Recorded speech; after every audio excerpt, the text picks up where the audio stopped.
Man, oh man. What a day, what a day. The Washington Commanders, uh, I don't know what that was, but it is what it is. But let's talk about it. You're listening to the All Burgundy and Gold Everything Commanders post game show powered by the Urban Sports Scene and Fox Sports Radio 96.9 FM and 1340 AM. Hopewell, Virginia. The Washington Commanders got dominated by the Buffalo Bills 37-3.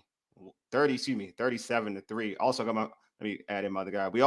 I'm Wole and I'm your host. I am joined with my man George, and also I'm joined by the homie host of the Breaking Command podcast, Darian DH Williams. What's going on, fellas? Yeah, I know it's all good. It's over at this point. Don't worry about it. We'll get y'all situated and settled. But yeah, today was an interesting day. Obviously, the Commanders dominated, blasted, mollywop, whatever you want to call it. The Buffalo Bills came over here. They saw and they conquered. But before we get into the game, let me get into the particulars. Hey, subscribe to our podcast on Spotify, Apple Podcasts, and Google Podcasts. Just search All Burgundy and Go Everything. Also tweet us at ABG_everything. Hit us up on IG at ABG_everything. And like our All Burgundy and Gold Everything Facebook page. Hey, make sure you subscribe to our All Burgundy and Gold Everything YouTube channel as well. Hit the red subscribe button and like this video. George, I'm starting with you, my man. I mentioned the score 37-3. How disappointed were you in this team's performance? Oh gosh. I'm disappointed because I really thought they could be competitive. But in one sense, we got to remind ourselves where we're coming from and where they're coming from. Buffalo's been a Super Bowl contender. Maybe should already have been in the Super Bowl the last couple of years. You know, if it wasn't for 18 seconds and Patrick Mahomes, Buffalo's in that Super Bowl and probably wins that Super Bowl, arguably.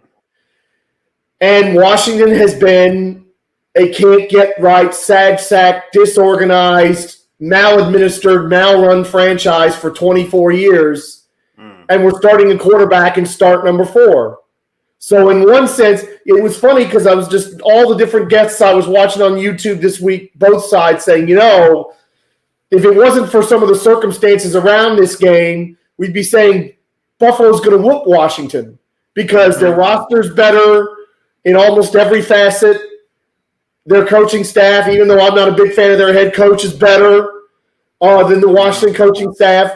So in one sense, what this is reality, the cold water of reality in our face, and good things can come of this. Sam's going to learn a lot.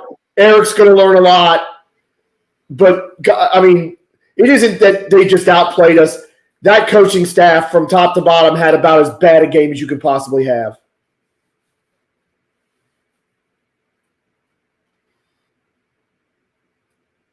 Hey, look, I don't care what nobody say. At least we ain't lose by 50. And thankfully, Denver didn't beat Washington's record for points in a game. Thank goodness.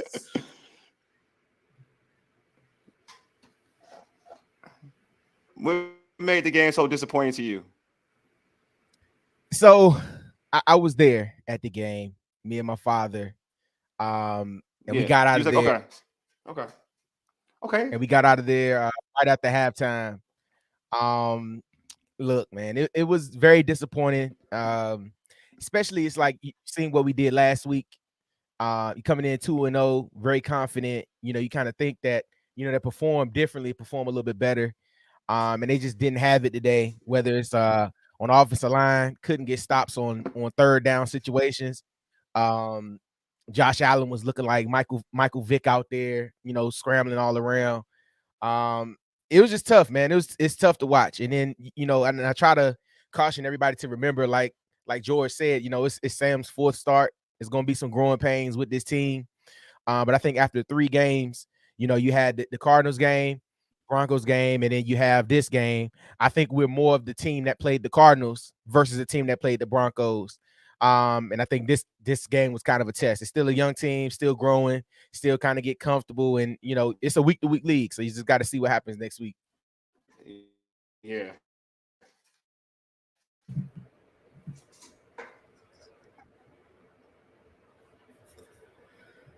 And look, this was a terrible performance. But if they go up to Philadelphia and they play well and they give and win or lose, if they go up to Philadelphia and take on the team that at least before the season was the consensus #1 team in the NFC, and they go toe-to-toe with them, then we can largely put this game on the shelf and say this was just a bad performance. It started out bad, and like a lot of games that are blowouts, I mean, to me, this is like what happened to the Giants against Dallas. It started with one bad step, and when you take one bad step, sometimes it's another and another and another and another and another. And that's what, they get the good drive, they got it to the 25, and we're all feeling good, and then sack, interception. And it just went from there. So if they go to Philadelphia and play well next week, then we can kind of look at this as a one-off and feel good about the rest of the season. If they go up there and they get whomped again, then there's going to be some hard conversations that need to be had. Yeah, well, so let's talk about Sam. Let's talk about Sam a little bit. Had 4 interceptions. And Buffalo was flying around the ball like they do that. Their linebacker play is amazing, and they have a solid defense. What was your thoughts about Sam Howell's play and why? And Darian, I'm start with you because we both were Sam Howell, supporters. Like, why do you think he played so poorly? Well, I live and die on every Sam Howell throw, and I get all slander. I got so many text messages to go through. What's up with your boy? Why he playing like this? Da, da, da, da. Like, I'm getting them, and I've already accepted that that's gonna come with it because I'm such a devout Sam Howellian. It's gonna come with it. All right, so I'm already on board. But I'll say today, and for the one issue he had last week, or that he's had for the first couple games, for me was his arm angles. Right, was the way he was getting the ball out. The balls were getting batted. I didn't see too much of that today, partly because he didn't have a lot of time to throw. But I mean, it was one of those games. And if you look at every quarterback that's taken a snap in this league, they all have games like this at some point or another, right? And I just truly think it's just growing pains. It's one of those things where a play breaks your way sometimes it doesn't. I do think the weather played into a factor as well. I mean, I think more or less not with his play, but with the play calling itself. Because it was torrential at some points in that game. We don't know about the slipperiness of the ball or what things they had drawn up. But I say, look, man. I mean, he doesn't have a lot of time to throw. And I think when the game gets up on him like that, we have to go back to the screens. We have to keep running the ball. We have to go to short routes, things that can help him get the ball out of his hands, so he won't have to sit back there, for 4 and 5 seconds and wait for a long developing route to break. It's a bad game. The one thing I will say though that I haven't seen, people haven't jumped off board yet. Like I like that. I feel like everybody kind of made up in their mind that look, he's the guy for the foreseeable, for the immediate future, and you're gonna allow him to grow, gonna allow him to have growing pains. No, I didn't see nobody calling for Jacoby Brissett. He didn't come in the game either. So I feel like people are kind of just, you would like for him to play better, and you like for us to play better, but I feel like people are kind of understanding, like, hey, if we want him to be the guy, we have to let him grow and work through some of these issues. George, about yourself, why do you think he played so poorly? First, everything DH said is absolutely spot on. I totally agree with all that. The other thing I would say is he started pressing, and I'll use a poker term. The people who play the No Limit Texas Hold'em talk about going on tilt. Like you have a bad end or something, and your brain just kind of breaks, and you start forcing things. That's exactly what happened to Sam Howell. He was totally and utterly on tilt, especially I think after that second interception. I mean, you look at the last interception. Sam Howell should be running that ball for a first down, and I think normally he would. But he tries to pop it over the guy's head. He doesn't even pump fake, which Allen did to one of our players and got a big play earlier in the game. I also want to pick up on the comment Ray Rogers said that you put up there. If that's right, and he's got a point, it could have happened on that big run that got him down near the goal line when they unfortunately messed up that goal-to-go situation. If he's right, the NFL is going to have something to say about that, because that's arguably 2 weeks in a row where there's been a concussion. Two home games. Well, I was gonna say Denver, or I guess Arizona too. You're right. Arizona. You can argue all 3 weeks. Sam Howell's taking a shot where he should have probably gone to the blue tent, and maybe, and wow, the Colts just won at Baltimore. Holy mackerel! Crazy. And maybe should have been out of the game. And I'm not even sure he went to the blue tent any of those times. And if I was the NFL, I mean, if what Ray says is correct, and we hear that later, the NFL needs to knock off their suicide about it. At the end of the day, I think we're looking for. I will say he did go into the tent. I just. No, what'd you say? What'd you say there? I said we could be grasping bad. reasons why he played bad, and I just think he just played bad. He just had one, just took an L, man. That's part of life, bro. Part of no, that's true too. That's absolutely right too. Yeah, and I think that's the thing, right? I'm getting people, tweeting like, Sam Howell this or whatever. Washington, they ain't, they're not as good as what folks, say they are. I'm like, dude, like teams have bad games. Period. Players have bad games. You know what I'm saying? Like, this is his third, this is his fourth start in the NFL. His fourth start in the NFL. This season, his third start. He played against a Super Bowl contending team in the Buffalo Bills. Yes. Did we all drink the Kool-Aid? A lot of us drink the Kool-Aid and say we're going to be competitive. You know what I mean? That's what we thought we could be. Yeah, like I did. I'm going to lie. I said it last week. They beat Buffalo. You couldn't tell me nothing. You know what I'm saying? Now you can tell me something. But I said it. Like I said it here, like on our post from last week. I called it. I was like, you know what? If they beat Buffalo, you ain't gonna tell me nothing. I'm about to be the most ignorant person, period. Now you've humbled me. I am humbled. I am a humbled individual right now. But at the same time, like you are dealing with is that exactly right? But at the same time, you're seeing a young quarterback, bro. Like this is what happens when you see a young quarterback. Dog, I'm not calling him this, but for all the people who just like, that's what I hate about social media, who's ready to hate, you know what I mean? Who's ready to hate, who's ready to say, I told you so. I want y'all to go watch Peyton Manning's first year as a starting quarterback in the NFL and holler at me. Then holler at me and then tell me like, oh, can they turn around? Like holler at me. I want you to go watch Jared Goff as a rookie, and then you come back and holler at me. Come back and holler at me and see what the folks said about Jared Goff and look at him now. So all I'm saying is like, be easy, pump your brakes before haters out there because he's a young dude. We've seen progression. I would say this, like, yes, within the competition, some of the teams he saw, the Denver Broncos, he saw the Arizona Cardinals. When you are a young quarterback, it is still important to have success against whoever you play. I don't care if they're the worst team in the world or whatever. It gives you confidence. This right here, obviously in any situation in life, failure, you can do two things from failure. You can learn from it, or you can harp on it. In terms of where it can put you down. If you learn from it, you can be a better player. And all accounts of what I've seen from Sam Howell is that he's a learner. Like he's gonna learn from this. You know what I'm saying? He's gonna learn from what Buffalo did to him. Ray has another comment. I'm gonna put this out here. Ray said also that was Buffalo's home game. As they continue to improve the fans, will stop selling their ticket. Improve the fans will stop selling their tickets. This is the thing about Buffalo. Everywhere Buffalo goes, and I think this is the fair thing. A lot of people want to harp on that. Buffalo travel, the Bills Mafia travels everywhere. You get that everywhere. So this is not, it's not the same situations we've seen before. George, after those first two wins, new ownership, we got to do better than that. We got to do better than that in terms of keeping the away fans out. Maybe I'm naive and foolish, but when we had the show on Wednesday, I really thought there'd be less Bills fans in that stadium than that because, golly, it's been positive vibes only since the sale. So yeah, that was arguably as disappointing as the stuff on the field was that many Bills fans in the stands. I wasn't surprised. But you, Darren, what's up? It's very disheartening as a season ticket holder to be in the building and literally it might as well been, I believe it could have been 60-40 Buffalo. Like okay. I on Twitter and I'm normally I kind of just stay off this because I get it, right? Yeah. But you have to discriminate selling to other teams' fan bases. True. Like you have to. Like I remember it was some years ago. I think Seattle got in trouble for doing it. But like, bro, it's team Eagles, Buffalo. When the Steelers come here to play, bro, they filling up the building.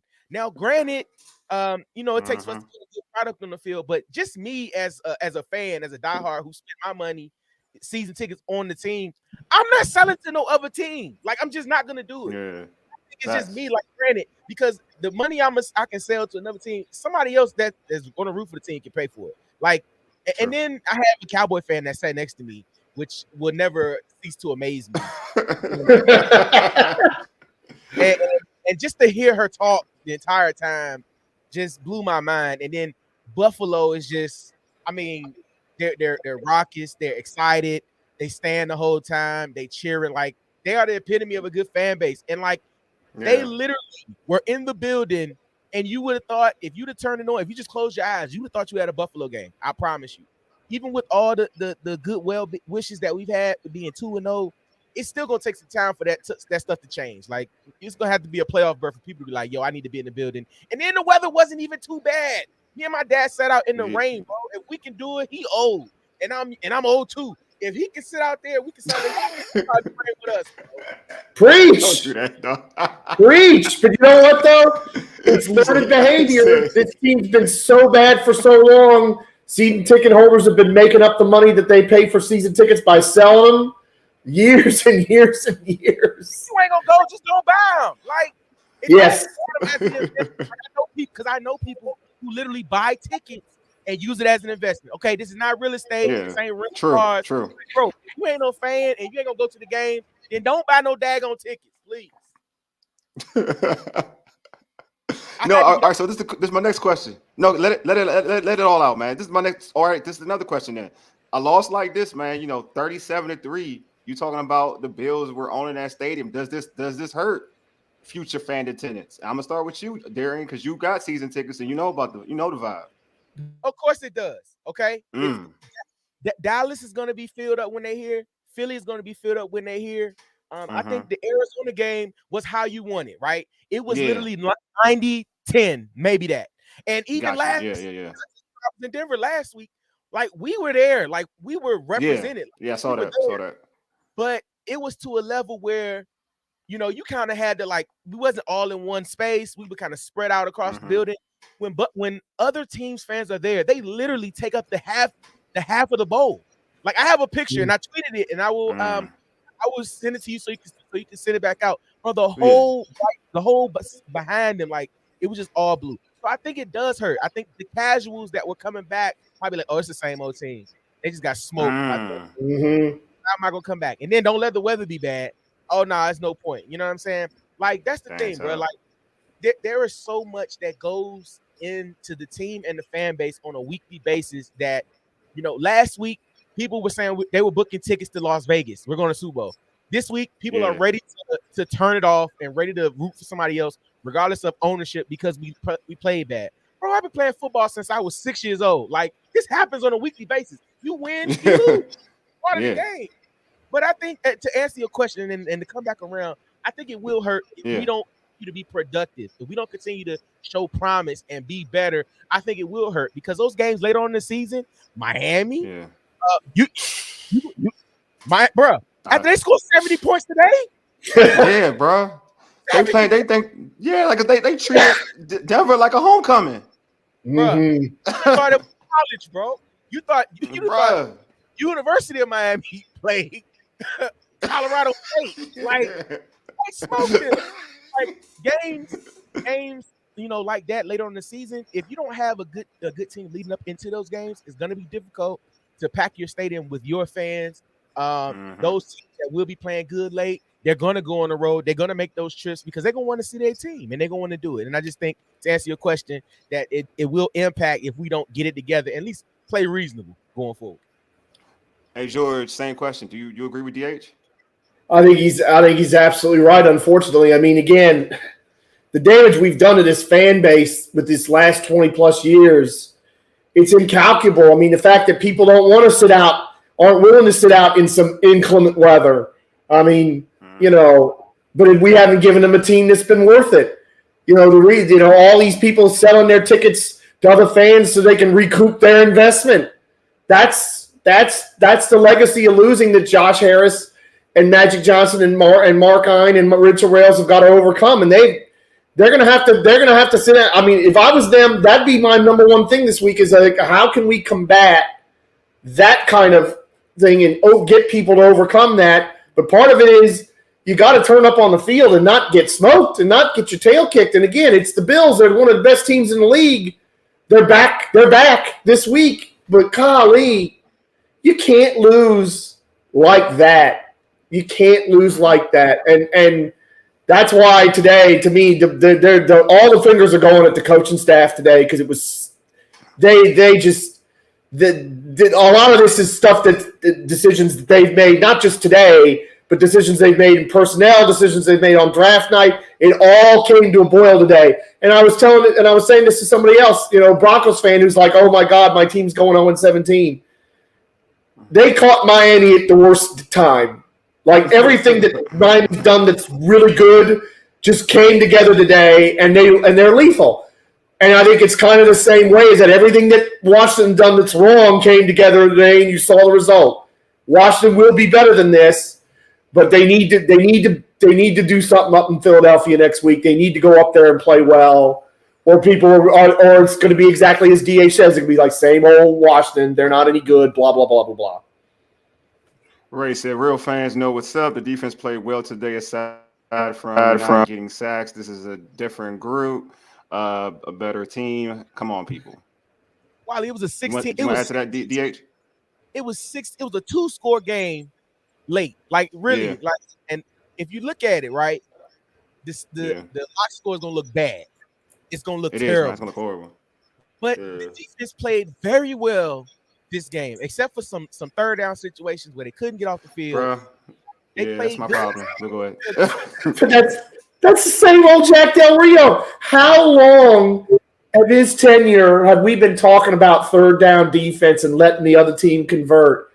Golly, I mean, and whether it's Josh Allen running, whether it's those little flare passes out of the backfield and throwing to the tight end. They wore us out with it. I know that they don't have huge numbers, but they kind of wore us out with the tight end a little bit today. It's the same old thing. It's why a lot of us wanted Jack Del Rio gone long before now. They can't get off the field. But to Darian's point, go ahead, Darren.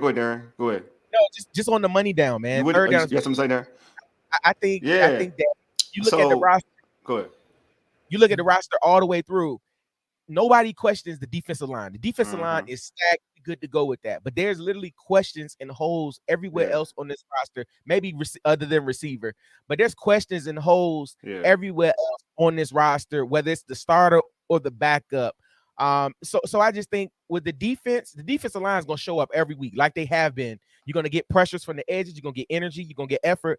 But, I mean, there's nothing they can do if it's a 3rd and 12 and Josh Allen scrambles for 14. I mean, you looked at there was in cover 0 situations with the middle of the field wide open. Yeah. So that's what's going to happen. The pocket breaks down. If you don't get a sack on him in the backfield, he's going to scramble. And they just couldn't figure – they didn't spy him like they should have. They allow him to run all over the field. And, I mean, if you leave it up to your own devices, it's going to happen every time. Mm-hmm. So we have a poll out there. So what was your main issue with today's performance? House play. The options are house play, the defense, coaching. 64% have house play. 14% says defense. 22% has coaching. But for me, my issue, it was how definitely didn't play well. But I like again, I'm gonna focus on the defense because at the end of the day, they didn't play horribly. I agree with Ray, they didn't. But they weren't dominant. They didn't impose their will. Like being 9 for 15 on 3rd downs, but the Buffalo Bills converted 9 for 15 on 3rd down, and for a while they were on a higher rate than that. That's ridiculous to me. I'm sorry, like that's ridiculous to me. Knowing that what you have on the defensive front, the secondary is better, improved. I think Defoe didn't have a great game today. There are so many issues. The issue is that you have to be dominant. I compare the Jets defense and what they did to Buffalo. I use that often. I use that when I was talking about this game because I don't think the Jets, other than like Sauce, right, in terms of cornerback play, Sauce is amazing. The defensive line is comparable to Washington. Their linebacker, the Jets linebackers are better, but in terms of as a totality on the corner on the back end, I would say Washington's back end, other than Sauce, is better than the Jets. I would say that. But the Jets play with a different type of oomph, a different type of physicality. They're not playing bend but don't break. They're trying to break you. And my thing about Washington, they play a bend but don't break type of style. So you're gonna get situations where like, oh, you're gonna let Stephon Diggs get the intermediate routes. The Jets were trying to take Stephon Diggs away. That's a difference. That's the difference. You're trying to take that dude away. Like you knew, and that's the thing I had an issue with the defense. Like you knew what they were going to try to do. They were going. It's Stephon Diggs' home game. You knew what they were going to try to do. So, and you know that Josh Allen likes to go to this one dude all the time. So you're gonna want to go to this one dude all the time, and it's this dude's home game. Why not double team him? Why not make somebody else beat you? There's no reason why Stephon Diggs shouldn't have been that explosive during this game. To be honest with you, like I would have shadowed him with whoever. With I would have had him in double coverage, and I would have made Davis beat me. They did, like I said this in our pregame. Make Davis beat me. Davis had a big play, but I would have tried to make Davis have. He would have to have 150 yards. Stephon wouldn't have 100 yards. You let both of them dudes eat. That's the problem to me. And I mean, again, the defense wasn't horrible, but they should have been better because you put too much equity onto this defense to not be dominant. You know, I have people, you know, always have Chase haters out there. One dude was like, well, Chase didn't play well. Like, bro, like nobody on the defensive line played great. He didn't play bad, but they weren't phenomenal. You needed that defensive line to be phenomenal, and they just weren't. I'll go with you. You want to respond to that, Darren? Yeah, man. I just think, man, like I wish I had the numbers in front of me. But I know they play nickel probably 70% of the time, right? Yeah. And I just think in the nickel situations, your linebacker play has to be good, right? Oh my God, bro. Instead of being the opposite. That's what I'm saying. And I don't think we get good enough linebacker play, especially in those nickel situations, whether it be coverage or a delayed blitz or spying or whatever. I just think we don't get good enough plays. Now, this is not an indictment against the linebackers. I'm just saying we need better play because, like you said, Wally, on the back end, we play pretty solid.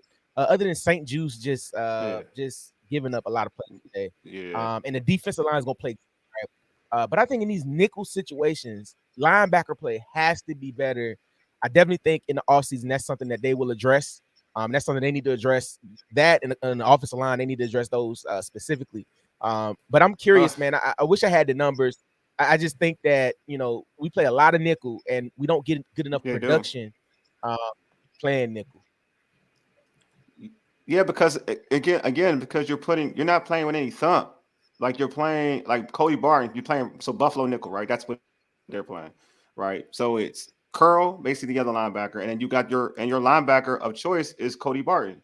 Again, I'm not knocking Cody Barton, but he's a backup playing a starter middle linebacker. That's what you got right now. Regardless of it's like he's not horrible. Like the thing is he's supposed to be able to cover because in college he played safety, so he should be able to cover, right? But there's things when you're a middle linebacker, you gotta be forceful. Like you gotta seek and destroy. Like, you know what I mean? Like when he's playing the run, you gotta seek and destroy. Like he's tentative because he's not seeking and destroying. Jamin seeks and destroy. Good or bad, he seeks and destroy. Like, but do you want but to your point, there's certain things that Jamin doesn't do well. I'm not gonna like act like he does everything perfect. But if you're gonna play with this type of front, you're gonna have to be a linebacker who's ready to seek and destroy because this front makes life easy for you because they're taking on double teams or whatever. People aren't, but it says a lot when your linebackers aren't playing on the other side of the field. It's seriously when you got the front like this. So yeah, I'm with you, DH. I think the linebacker play has to be better. Like it does. It has to be better. And especially if you're gonna run nickel. If you're going to run nickel like this and you're going to have a linebacker out there, like, all right, then don't be a liability on coverage. Because you got Diggs running these intermediate. If you're going Del Rio, if you're going to set Diggs up, set up your linebackers for like Diggs to run these intermediate routes and being isolated on a linebacker, then dog, you got to expect better. You got to get better linebackers then. You know what I'm saying? You got to get the Warners of the world, right? To be your middle linebacker. But if you don't have the Warners of the world, you better stop. But if you don't have the Warners of the world, you better stop. What about Khaleke Hudson? Can he get in there? I mean, because hold on. Go, George. You said Khaleke Hudson. Okay. Yeah, I think. Yeah, go ahead. Go, DH. Go ahead. No, go ahead, DH. You got it. I'd be better off they decide to go a little more dime. Let's let Jamin stay on the field. That's what I'm saying. I agree. Six DBs in, and play it a little bit like that. Because I think you cut off some of those intermediate things because we was getting killed. We was getting killed with that. I think you put a little, go a little more dime, bring your playmakers inside, and I think you'll have a little bit better off because the D line is going to do their work every time. They're going to get pressure, and I think having Yes, enough that's what I'm guys on saying. to the ball, I think that may service to be better for them. I agree. I agree with that too. Like I feel like dime would be a bad thing because you'll have if you want to put in like another safety, that to help out. At least you're getting away from having a premier wide receiver, having a linebacker on a premier wide receiver. Like that makes no sense. I'm sorry, it just doesn't Mm-hmm. make. It'll never make any sense. It will never make any sense. Damn it, I don't even want a premier wide receiver on a safety. I don't want a safety on a premier wide receiver to be real with you. But it's better than having it's way better than having a linebacker. You know what I'm saying? Like I don't, especially when you have a guy who is a supreme route runner like Stephon Diggs. Like, I don't want him. I don't want a linebacker on him. I don't want a safety on him. You know what I'm saying? So I feel like you're setting your defense up for failure. George, you had something to say. You wanted to say too. I just want to see. I just want to know why we can't get Khalid Hudson in the game when the linebackers are doing what they're doing. Because if he's worse, if he's worse, then that's a horrifying thought. But I don't see how he can be worse than what we've got right now in there. So that's number one. My other thing about the comment about the dime is I'm not sure this is the right division to pull that kind of stuff in because some of the running backs we're going to be going up against. I mean, granted, Saquon's hurt right now, but the Eagles have got 2, maybe even 3 good running backs if they're all healthy. That's I mean, they got it's an interesting idea because you don't see that a lot. You don't see teams just permanently running 6 DBs. It's the sort of thing Belichick, I think, used to do that a few times here and there. He would do something like that against certain teams. Gosh, the fact that we have to hide these linebackers with the kind of defense we have is ludicrous. And we all knew this, just like we all knew the problems on the offensive line. And it didn't get addressed yet again, that's where, like I say, I'm pointing at the front office and Ron Rivera on this because it's like that's the confluence of everything I was talking about earlier. These are the things that were going to come up and bite us at some point. It's just that everything bit us today, and that's why they got blown out. I mean, it's crazy because I do think that this is my thing about the linebacker play. I thought Hudson. I'm a Michigan fan, but I didn't really like Hudson in Michigan. But but I liked how he performed the last game of the season. Just like we talk about Sam Howell, I liked how he performed the last game of the season against the Dallas Cowboys when he got that situation when he got that chance to play. It was him and Jamin. They thought they worked pretty well against the Cowboys. So I was thinking, okay, going into the season, you'll have Hudson and Jamin Davis as your linebackers, and at least you have speed on the field, right? You have speed on the field, guys who can kind of chase the ball and play an aggressive style of football. I'm hoping, like, I'm actually hoping that Hudson gets some playing time because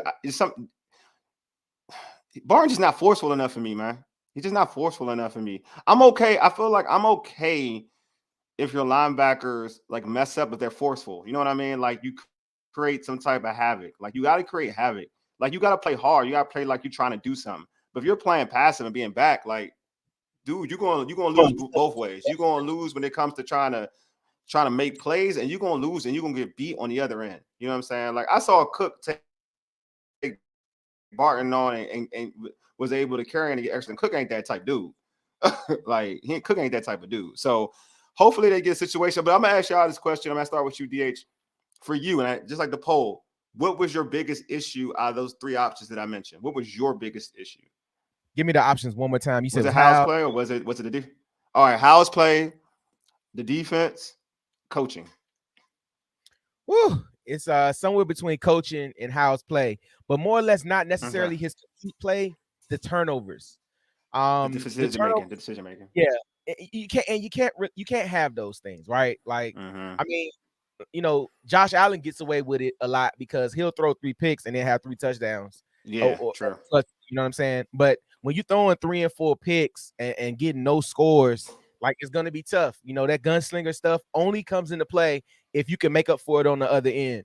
So I'm gonna go somewhere between the decision making of my guy Sam Howell and coaching. I think we had a lot of opportunities where I feel like some of the play calls were for 16-point plays. or for 21 Yeah, I agree. they try to get in back in the game. But in the history of football, man, and I've watched a lot of football and read a lot of books and seen a lot of film. There has never been a play for more than 8 points. Like, I mean, it just doesn't happen, right? So it's the thing that we got to continue remember as fans is that it's literally like you got to just chip away, and no matter how big or how great the lead is, you just got to chip away Yeah. at it. And I think of those times with those play calls, Sam was pressing, trying to get a big time play to make up for everything else that happened. I think we just went away from what we do well, and y'all seen over the past couple of weeks, screens and running the ball is something that we do well. And then we didn't do a lot of things. And I'll finish with this with coaching. I think Antonio Gibson is gonna fall under this coaching umbrella as well because I feel like in a year where everything is kind of up in the air and we need to see who can stay with the team and who can't, he's already fumbled twice in 3 games, and it's been a problem that he's had in his career. It's been a problem he's had in his career. He actually, wasn't too bad last season, but he's already fumbled in crucial spots this year when he's trying to get back in the game. After that, we got a turnover. He gets the ball, doing spin, whoop, and fumbles again when there's an opportunity for us to try to get on the board. So I just think you can't have it. So to answer the question after I go around and roundabout, I think it's somewhere between coaching and how's decision making. George, what about yourself? I think you grab. It's coaching for me. I mean, I understand why everybody's voting for Hal because you see a game like that and it's just in your face. But this is coaching. I had enough out of Antonio Gibson a year ago. Honestly, when he fumbled in preseason a year ago, and I'm like, I've had it, and I've had it now. And I know Chris Rodriguez fumbled in preseason, but I like Chris Rodriguez. I like a lot of what I've seen of him. Honestly, I don't care if they bring Jonathan Williams back, and he can kind of be the third down back type guy at this point because Jared Patterson's already been signed off our practice squad with somebody, so we don't have that as an option. But I've had enough of Antonio Gibson. You knew when he did that spin. Because he's not a running back.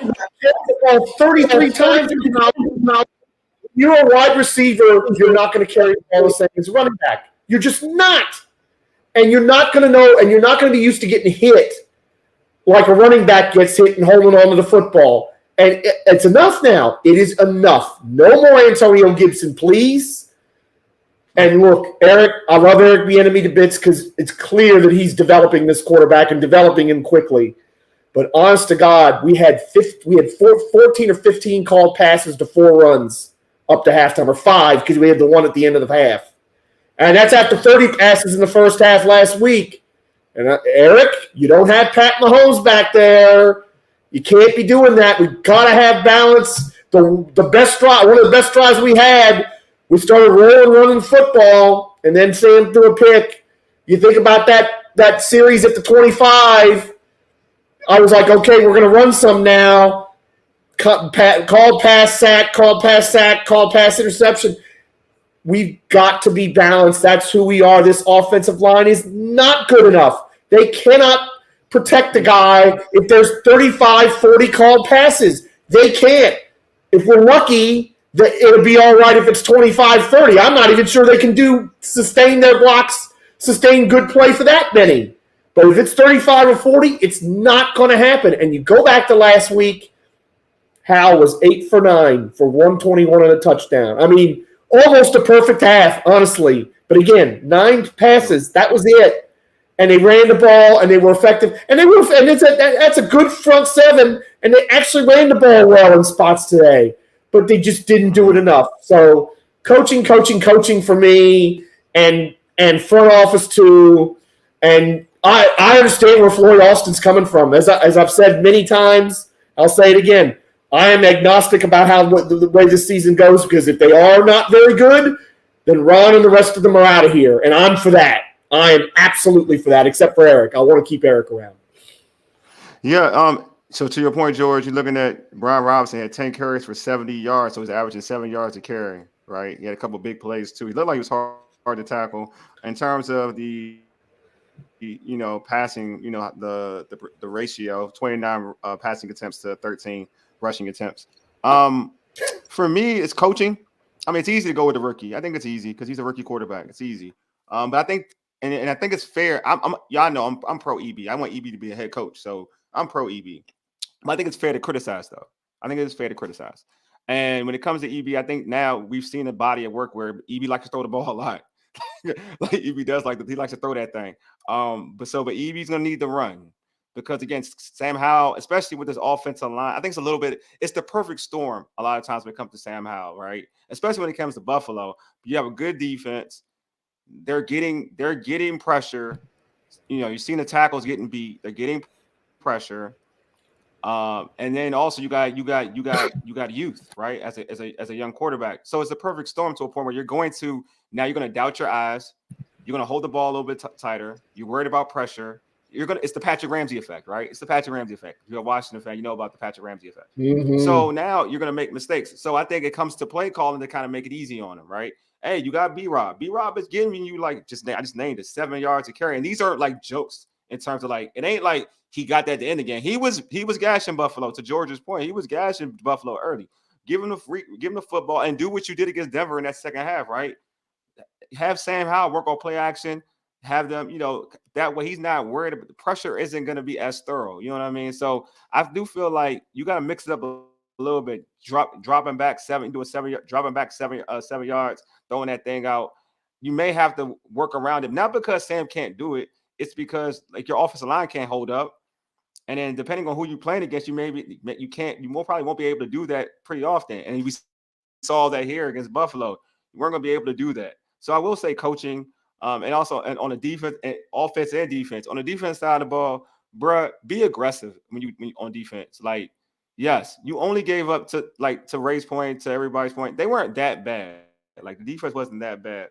But again, what in terms of your talent level, what's your goal? What's your end goal? Do you want to be okay or do you want to be dominant? That's the question. For okay defense, you did your job. But do you want to be dominant? If you want to be dominant, you got to be all right, again, Aaron Rodgers goes down. I'm going to use an example. Aaron Rodgers goes down. Your quarterback is Zach Wilson. That defense, that Jets defense didn't falter. They were trying to be dominant. You got to do the same thing. DH, you want something you want to say, bro? Yeah, man. Something just popped into my head. You remember Arnold Schwarzenegger? Who is your daddy and what does he do? It's I need for this coaching staff to find out what this team does well, right? Yeah, bro. As a coach, as a teammate, you got to understand, hey, what do we do well? And let's stick to that. Mm-hmm. Let's work more of that because I think the tinkering and trying to figure out what we can do, what we can't do, that's got to stop because in this NFC East, this division can get away from you very quickly. Yes, bro. Very quickly. And you have to play well during these times. So I feel like we just need to really hone in on what we do well. I think in these 4 games of Sam Howell and the 3 games of this season, we kind of see that we'll run the ball team, bro. We are truly a run the ball team. We need to go a lot of 12 personnel, 1 back, 2 tight ends. Let's load up and run the ball. You know what I mean? And I hate it because we got Terry, Jahan, Curtis Samuel. We're gonna want to get those receivers involved. Diami. Right. But at this point, we gotta do what we do well and stick to that. Yeah. I don't care if we score 35 points a game. I don't care about that. I truly care about the wins and the losses because that's gonna mean more to me than a high point total every week. I just want the wins and I just want to get the wins. And we've proven that, with the stat line, that Brian Robinson is the key to this offense. He's the key to this offense. He's going to drive it. He is the guy. And I was listening to a stat. He has, in his 15 games played, he has already has over 1,000 yards rushing. So he hasn't played a full entire season yet, and he has 1,000 yards under his belt. So he's truly the key to this offense. And I believe going forward, we're only going to go as far as B-Rob can take us. Actually, I had a question. A wrong one. Here we go. He said, Gibson. Oh, wait, hold on. Let me put that back.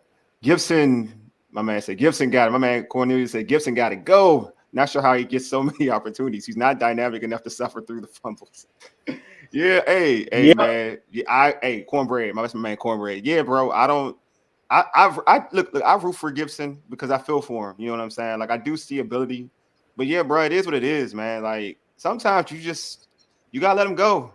It's like You that don't make enough. girl. You know what I'm saying? That girl do so. She do sometimes. That girl, she great She at ain't one cute enough, thing. bro. She ain't cute enough. She ain't cute enough, bro. That's what I'm saying. It's what 2020 it was a is. long time ago. 2020 was a long time ago, and he's not approached the heights of that season since. Enough. Yeah, man. It's at that point now. It really is. So for you all, I want to get this quick. Get this for you. Are you do you have because of what you just saw today? We're gonna close it out this way. Do you have any hope going into Philadelphia? I'm gonna start with you, George. I think I know what you're gonna say. Do you have any hope? Honestly, I do only because you've got to bounce back. You have to bounce back. And the one thing I will say, Philadelphia, as I said when we were talking earlier, they were the consensus number one team in the NFC coming in, defending the Super Bowl representative. They haven't looked like it for 2 weeks. Now they might look like it tomorrow night. And my worry is if they look kind of again, but they win, it'll be Washington that they get their stuff together for, and they might crush us again. But they haven't looked like it. They could have lost to New England. They tried to mess that game up. They were 16-0 up, and Minnesota quite literally handed them the game by fumbling repeatedly. They could easily be 0-2. So yes, I give us a chance up there because it's a division game, and gosh, we got to bounce back. We surely can't be this bad 2 weeks in a row. Or at least I hope not. So yeah, I give us a chance because the NFL is wacky enough for something like us. I mean, nobody gave us a chance a year ago. I gave it no chance a year ago up there on Monday night, and they went up there and dominated the game, running the football and won. So, I give us a shot. Why not? DH, you give him a shot? Cause Philly. Hey, look, man, you get a shot coming out the box because you show up, right? You show up, you got an opportunity. Now, can we really play effectively and get the dub? I think yes, because I was very confident coming into this, right? But it didn't go our way. Yeah. I think one thing the team will do, and the one thing about Ron Rivera that I think the team does adopt his personality, where it's a week-to-week league. Why not us? And you got to really, just like in golf, man, you got to get the bag swings out. Like for every bad one, you get an opportunity to go again and try to get a birdie or lay it up, on the green. And I just think that, Sam is very resilient. He'll put this in, it'll be tough to listen to all week about how bad we played. But I mean, you got a chance, bro. And I think what we do well is the defensive line. If the defensive line gets up the field and forces Jalen Hurts to run into situations where we like it, just like last year, they got enough pressure on him where they would get sacks and causing him to make errant throws. We were getting turnovers and doing all that. I think if we can do that and just find a way to just chip away, do what we do well, I think we'll be fine, man. I think we'll be fine. I'm really not as down on this team after a blowout loss as many others probably are, because I think this team is better than what this game was. I think this is a better team. I just think that just like any situation, they just faltered. But it's a week-to-week league. It's only the third game in, and you got an opportunity every time you show up. And I think we do have a chance to beat Philly. We better. My man, Cornelius said there is zero chance that they can beat Philly. What's his name? Cornbread? It will be another blowout. Period. It's Cornbread, man. It's Cornbread, man. Y'all need to be realistic. But no, it's a chance, bro. It's a chance. hey, Cornbread. Look, bro. I ain't gonna lie to you, bro. I mean, this is how I feel right now. I don't feel like it's a chance, but I'm known to change my mind during the week. You know what I'm saying? Like I get hype. I'm one of them dudes. I ain't gonna lie to you. I'm one of them dudes. I get hype. You know what I'm saying? I know who I am. I claim who I am. You know what I'm saying? But right now, I'm like, nah, bro. Like, not what I just saw. But to Jordan's point, the Eagles haven't been like the same Eagles of last year. But I don't know what this team – and division games are different. Let's keep this a buck. The division games are different. But I don't know what to expect from this team right now. I just don't now. You know what I'm saying? Because like you said in the beginning of the show, DH, that they're similar to what we saw against Arizona. Like they're similar to it. And even in that Denver game, they were similar to what we saw in Arizona in the first half, right? Just that second half, which is amazing, right? So, and today is similar to what we saw in Arizona. Similar to what we saw against Arizona. So I just need them to be a better team. Like, because it's there. Like, it's there. To be a good team, it's there. For Sam Howell to be Sam Howell throwing, I don't see Sam Howell having another game where she turned the ball over four times in terms of 4 interceptions, or the team having 5 complete interceptions and giving up 9 sacks at the same time. You're giving up 5 turnovers and then 9 sacks at the same time. You're destined for failure. You are destined for failure. So I don't see them playing that bad. I don't see Coach EB. I think everything's a learning experience. Just like we talked about for Sam Howell, this is a learning experience for EB. Okay, maybe I shouldn't be throwing the ball this amount of time with this O line. You know what I mean? And also, if I'm an O lineman, I gotta start looking into myself, bro. Like, you can't be getting beat this easily. Like, I saw Wiley get beat flush on the corner by Floyd, like with no effort, like with no, I ain't saying effort, but with no restraint. You know what I'm saying? Like, that can't happen. Like, dude, I'd rather you hold. I ain't gonna even lie to you. It was that bad. I'd rather you hold. It was that bad. Like, I'd rather you hold. I ain't gonna lie to you. These tackles are just. Oh yeah. So it gets to a point where I think now, like, you hear, I'm like, let's keep it a buck. You hear these fans out here, like, you hear them, and you know how fans are. If you're a player, and it's gonna hurt your soul, it hurts your spirit. That people say you garbage. It got to hurt your spirit. But so now you gotta look into yourself and say, all right, bro, I gotta be better. Like, we gotta be better, because I ain't trying to say you gotta be Trent. I ain't trying to say you gotta be one of the best left tackles out in the game. But bruh, just put in work. Just put in work. My man, Cornbread said, "LOL." You definitely let your positive patty emotion. Awesome. It's a murder,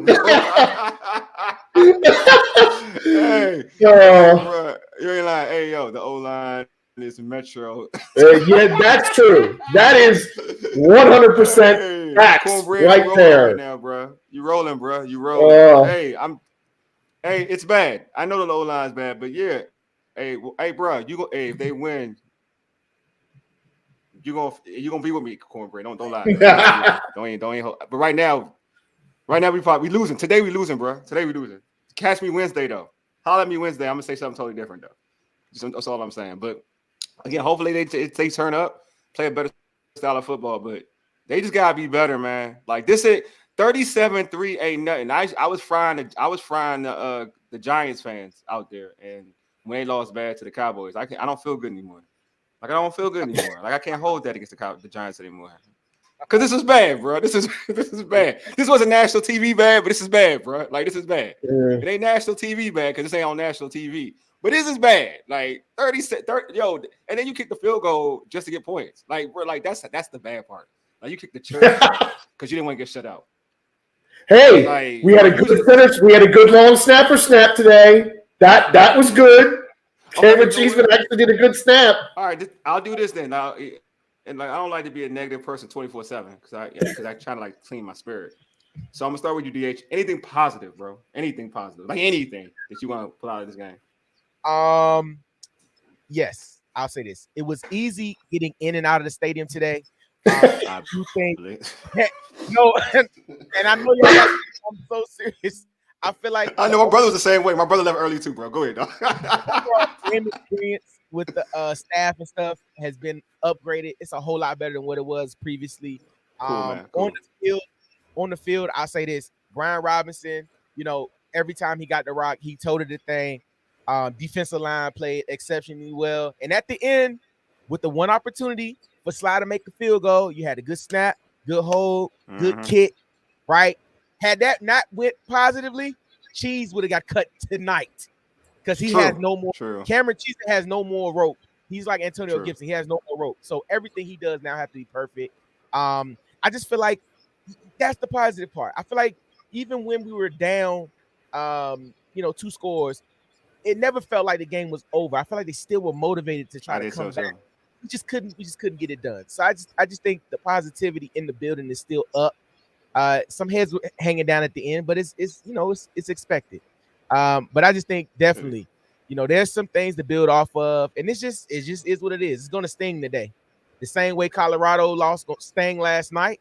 The Giants lost in week 1, stung, but it's a week-to-week league. Yeah, teams are gonna get better. You're gonna fix some of those issues, and yeah, we're gonna keep going forward. George, your positives, man, before you end the show. I only got one positive to add to DH's list, and that is Cole Turner. Cole Turner, get him the Oh man, he was ball good. He was more. good, bro. He looked good. Yeah, he was good, man. He's his route running is improved. He's a big target. He's got some go to him.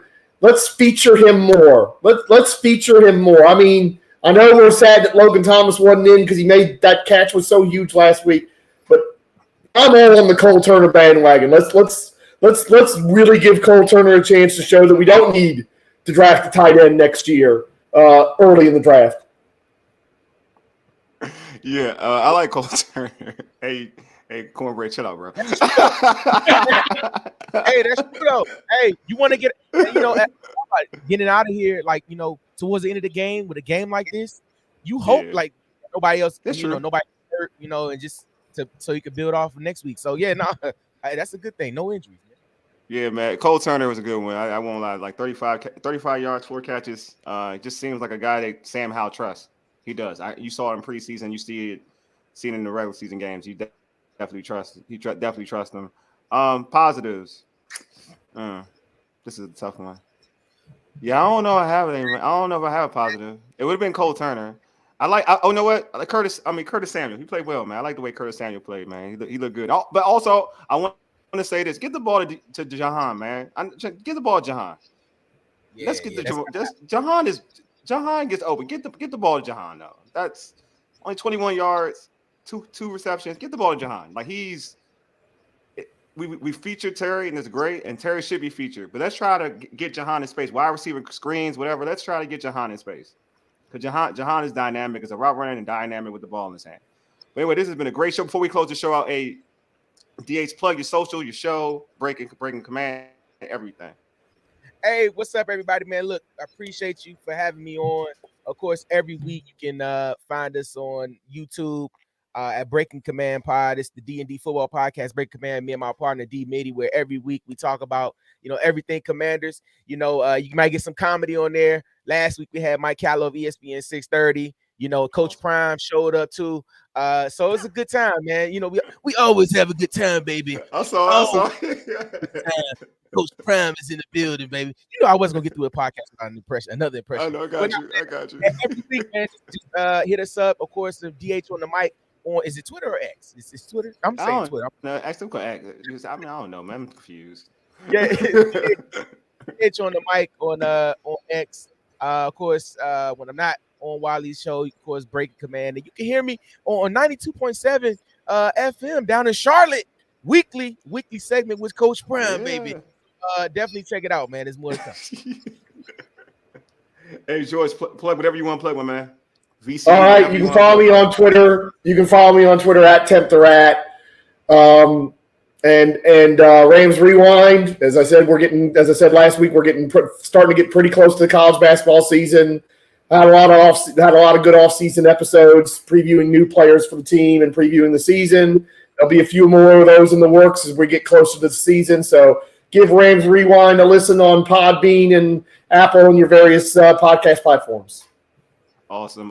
Hey, don't forget to subscribe to our podcast on Spotify, Apple Podcasts, Google Podcasts. Just search all Burgundy and go everything. Also, tweet us at ABG_everything. Hit us up on IG at ABG_everything. And like our All Burgundy and Gold Facebook page. Hey, do not forget to subscribe to our All Burgundy and Gold Everything YouTube channel as well.